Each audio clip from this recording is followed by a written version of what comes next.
All right, so this one, we're gonna start our cut on this long side, go all the way down, double cutting, toss that aside.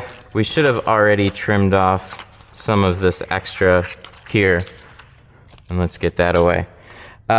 We also have this bottom edge, so because I fixed these together, it doesn't necessarily matter if you start on one side, if you start on the bottom, but if you overlap your patterns like this, you also have to trim off the bottom. So we're gonna cut that as well. I wouldn't say this is a hard window at all, but the cutting on these, from this window to the front window, that's where there's some difference, and the difference is right in here.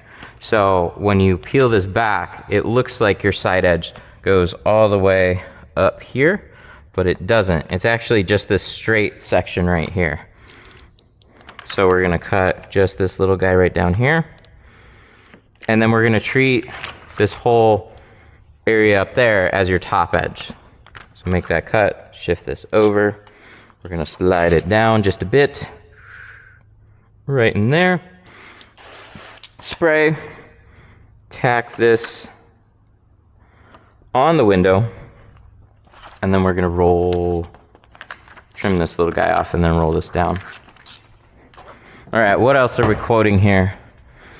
Well, 3M warranty if I mess up install. That makes no sense. If you mess up so if you buy tint, I get what you're saying. If you buy tint labeled 3M, will they honor a warranty if you mess up an install? No, you honestly shouldn't have your hands on it if you're not a 3M dealer. That's kind of a problem in and of itself. Okay, so this part starts to drop out of the window. So I need to roll this down a little bit farther. And now I can make this cut. Bro needs to put it on the... No, we're gonna leave this on the outside because fuck you, that's fine.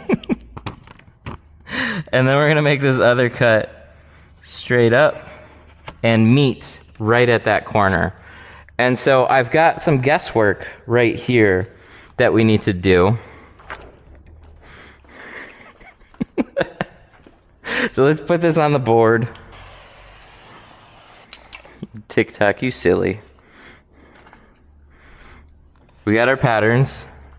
So we're gonna start with the easy sides right here. So straight line, right like that, and then we're gonna round our corner. Ooh, it was a little funky. Let's do that a little bit more. There, that's better.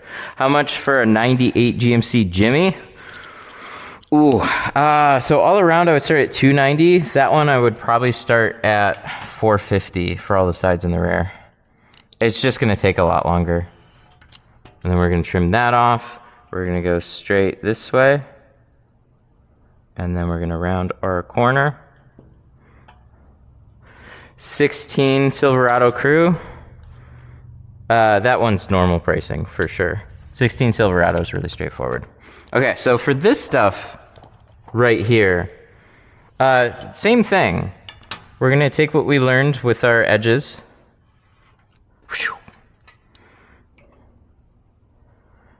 I might not even do that old of a Jimmy, honestly. CTSV Coupe 5 and 35 on the windshield. See, I'll do 35 on the windshield. That's fine.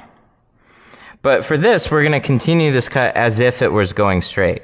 We know the window curves, but this would all be in our side seal.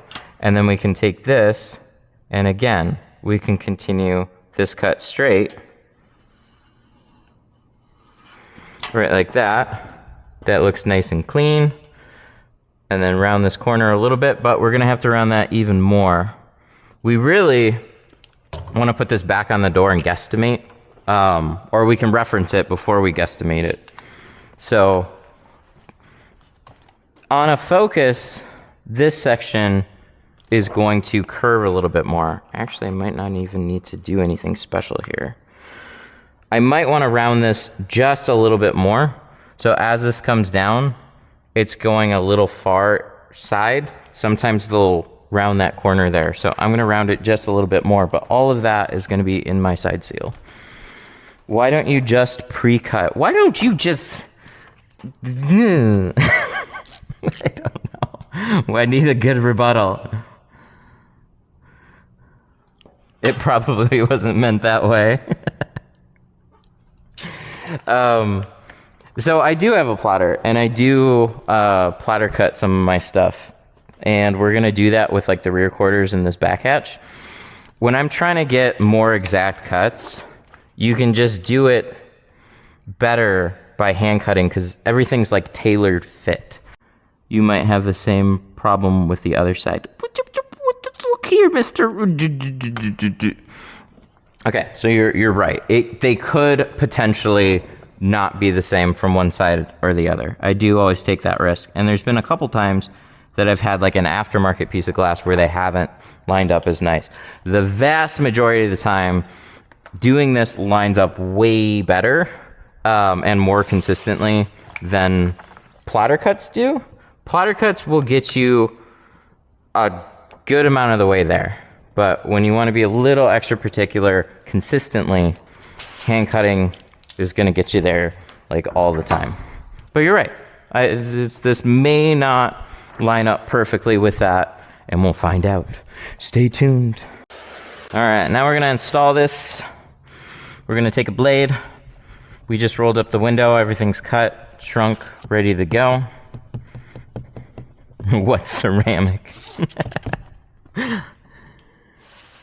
If that was the same person commenting, it'd be especially funny. We're gonna scrape off the top area. We just want to make sure there's no adhesive or bits stuck to the window. Ceramic is a type of film that helps block more heat. So you can just get good films or not so great films and some stuff in between. So I was laughing because if it was the same customer that got quoted $700 but didn't realize what he was buying, that's just kind of funny. I used the trash bag method to remove some tint. Nice, that's cool. We don't get nice weather here for that. Spray and flush this out. And we're gonna go around, grab our pattern.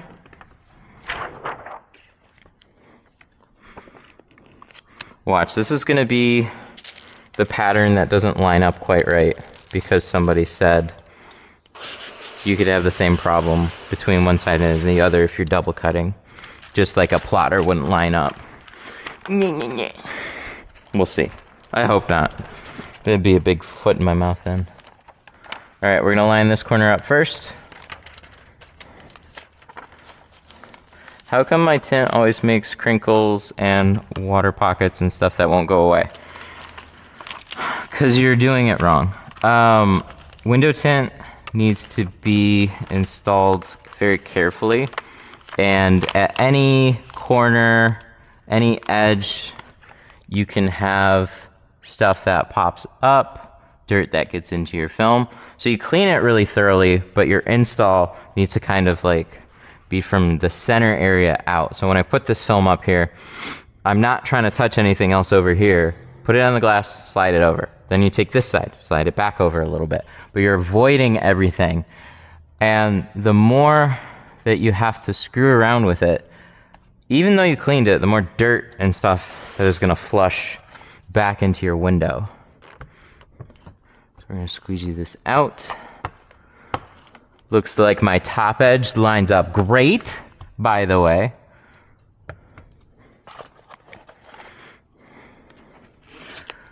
Are people gonna laugh at me for having a visor strip? I'll put it this way. Nobody's gonna care more about your car than you do. I think that's the case for everything. Like, if I do this on my car, would it be weird? Nobody's gonna give it a second thought. Do what you want. Sun strips are not weird. They're maybe getting a little bit outdated, but they're still such a common thing. I don't do them that often, though. So we want to make sure all the water is out of the edge, like that one guy said, which is true. So A good squeegee with an aggressive adhesive, that'll take care of it pretty much every time, which is why I don't have to go over it again. This corner could have been rounded just a little bit more. So I got this file. I'm gonna knock off that edge. That's why I really like this file. I just rounded that edge right there. Everything else looks great. Cool. And then we're gonna roll this up. Ta-da! All right. So since we rolled it up, we want to flush down any dirt that might have came up with it. So we got to pull our liner out. What file did you just use? This was a file from Harbor Freight. So I just got it in a needle point file set. You can find them all over the place. But a long, skinny, flat one is going to do great. Are you not going to crease where it's half folded? That's a good question. You can get some mild creases there. You never want to push very hard in those spots. But if you do get a mild fold there, you're going to heat it up from the outside. So you can take care of a lot of side imperfections, fingers, small fingers anyways, with some heat and just drying out the edge and getting that to then lay down. My shank, I have to go get one. But I'm on my, last roll down window, so. And we're gonna push these out.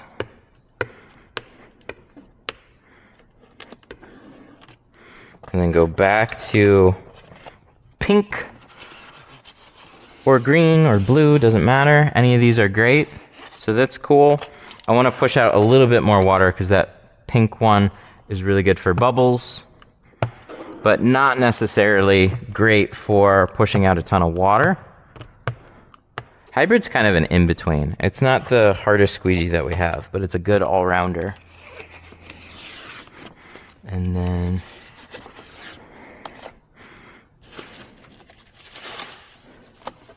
after watching for a bit, I'm definitely taking my truck to the pro shop versus the guy that does it on side. You don't know how much I appreciate that comment. That's a very nice thing to say. It's not that that guy doesn't do good work. It's just you don't really know what you're getting until it's done.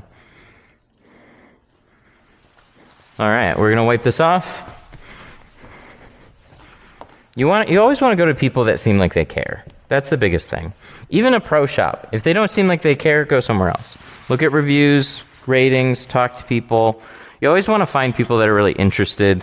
If they're like a contractor, if they can talk a lot about what they do, then they care. And that's a good person to have do your vehicle.